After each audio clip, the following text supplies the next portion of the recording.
Donc bonjour, je suis le Comète Moya. Donc ça fait 20 ans que je suis dans la Marine nationale. J'ai évolué durant toute ma carrière, j'ai passé des certificats. Je suis transmetteur à la base et j'ai évolué en tant qu'informaticien et dans tout ce qui est filaire et radio. Tout à fait, c'est un bac qui nous intéresse parce que justement on a beaucoup de spécialités qui peuvent aboutir avec un bac comme ça. Alors justement, on peut embaucher pour faire détecteur, donc détecteur anti-sous-marin aussi. Tout ce qui est ELARM, c'est-à-dire électronicien d'armes. Les systèmes, donc système d'information et télécommunication, mais aussi tout ce qui est métier aéronautique, donc bord, électronicien de bord, ou des NAE, tout ce qui est détecteur pour les aéronefs et les avions.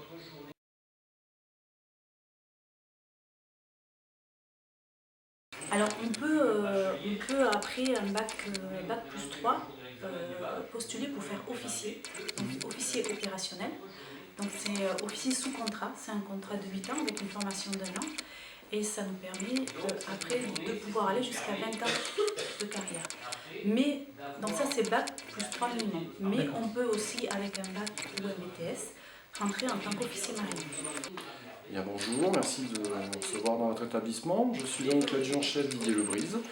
Je représente effectivement le bureau R du Centre d'information et recrutement des forces armées de Pau, donc en fait la partie recrutement de Pau. Alors les armées, bien évidemment, l'armée de l'air prioritairement. En fait, on a vraiment besoin de personnes diplômées, notamment dans cette formation, qui offre des débouchés pour pouvoir soutenir l'action de notre pilote, qui permet effectivement d'assurer les missions de sécurité aérienne, mais pour que ce pilote puisse travailler, il lui faut effectivement des agents de maintenance et dont le titulaire d'un diplôme, notamment en Seine, va pouvoir intervenir et aider justement à cette mission.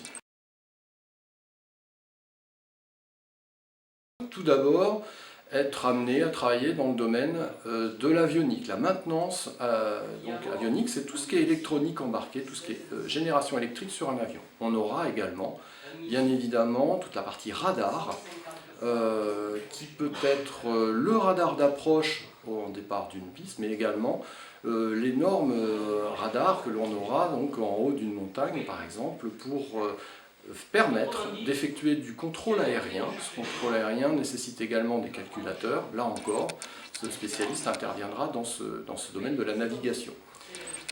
Enfin, on a également donc une spécialité support télécom qui permet de participer à tout ce qui est câblage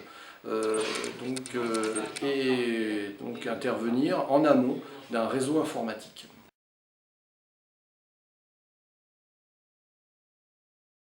Le bac pro permet dans un premier temps effectivement d'accéder à un statut qui s'appelle le militaire technicien de l'air, peut également permettre l'accès au niveau supérieur qui est le sous-officier. Seulement, si l'on est titulaire d'un diplôme supérieur, il est bien évident qu'on sera mieux armé pour pouvoir présenter les épreuves d'évaluation et les entretiens de motivation que l'on aura à faire pour pouvoir présenter une candidature. En même temps, ces formations permettent d'acquérir une expérience au travers des compléments de stage que l'on va pouvoir avoir, qui seront un bénéfice pour justement présenter une candidature de valeur. Je suis l'adjudant-chef Buffel, je suis le patron du bureau ministère du Centre d'information des forces armées de Mont-de-Marsan. Et je travaille sur tout le département des Landes pour informer les jeunes Landais et Landaises qui souhaitent devenir militaires dans l'armée de terre.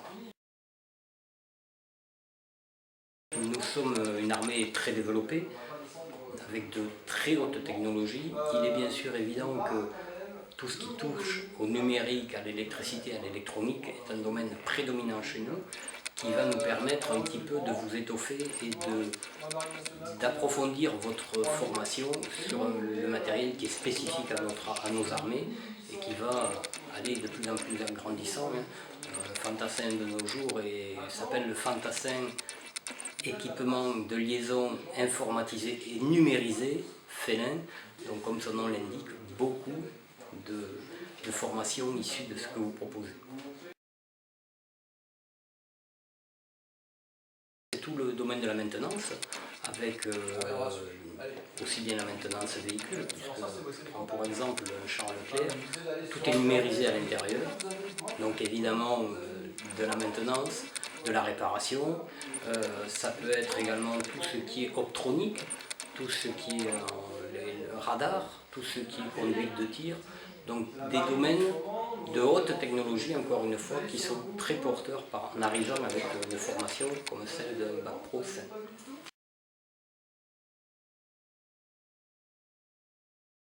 Les mêmes débouchés, sauf que là avec des opportunités de carrière beaucoup plus intéressantes, beaucoup plus valorisantes, puisque nous proposons à l'issue d'un BTS la possibilité d'accéder au statut de sous-officier, donc de diriger une équipe de dépanneurs, en parlant avec un langage civil, qui chez nous c'est exactement la même chose, ce sont des techniciens, mais en ayant un BTS, vous pourriez arriver à commander une équipe complète.